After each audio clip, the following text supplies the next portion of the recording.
de nombre de disciples. Donc je réponds à ce que j'ai dit. S'il y a 1000 membres, mais qu'il y a seulement 10 qui sont spirituels, s'il y a seulement 10 qui marchent dans l'onction, nous avons une petite église. Donc nous ne devons pas travailler à aller chercher des païens. On doit travailler à augmenter au milieu de nous le nombre de disciples, comme dans le livre des Actes. Ça veut dire que ceux qui sont déjà là, on doit davantage les mettre dans un système de disciples-là pour qu'ils deviennent des hommes et des femmes spirituels. Beaucoup parmi vous, vous pensez que l'évangélisation, c'est gagner des païens. C'est pas ça. Évangéliser, c'est pas gagner les païens.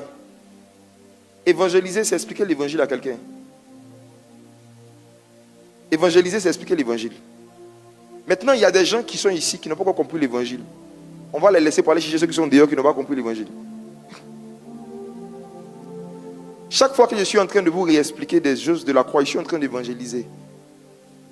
C'est pourquoi Dieu n'a pas établi les évangélistes dans les rues. Il les a établis dans l'église. Lisez bien Éphésiens. Dieu a établi dans l'église les apôtres, les docteurs, les évangélistes dans l'église, dans l'église, dans l'église. Parce que dans l'église, il y a autant de païens à gagner que dans les rues. Je dis, hey, pourtant toi-même tu étais païen, tu partais à l'église. Moi-même j'étais païen, je partais à l'église.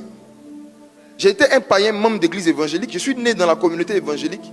J'étais un bon païen, un païen exemplaire.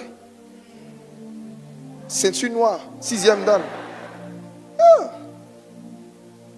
Donc mes frères et sœurs, Jésus n'a pas dit allez évangéliser, il dit allez faire des nations des disciples. Jésus n'a pas dit allez pour avoir de nouveaux membres. Il dit allez faire des nations des disciples. En fait, le réveil spirituel authentique, l'onction authentique, le genre de manifestation qui, ça devait susciter de l'adoration et de l'admiration vis-à-vis de Jésus. Mais souvent, ça suscite de l'idolâtrie vis-à-vis du canal par lequel Jésus est passé, parce qu'il n'y a pas beaucoup de disciples qui eux-mêmes vivent le surnaturel. Donc, il suffit juste qu'ils voient une ou deux fois quelques éléments surnaturels qu'ils tombent amoureux de l'homme de Dieu. La Bible dit que lorsque Ésaïe est venu au ciel, dans Ésaïe 6, il y avait des chérubins. Ces chérubins en question, les séraphins étaient en train de voler.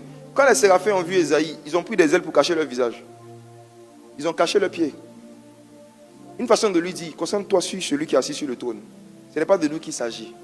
Et vous savez, plus Dieu vous utilise comme si vous étiez un ange, vous devez cacher votre visage.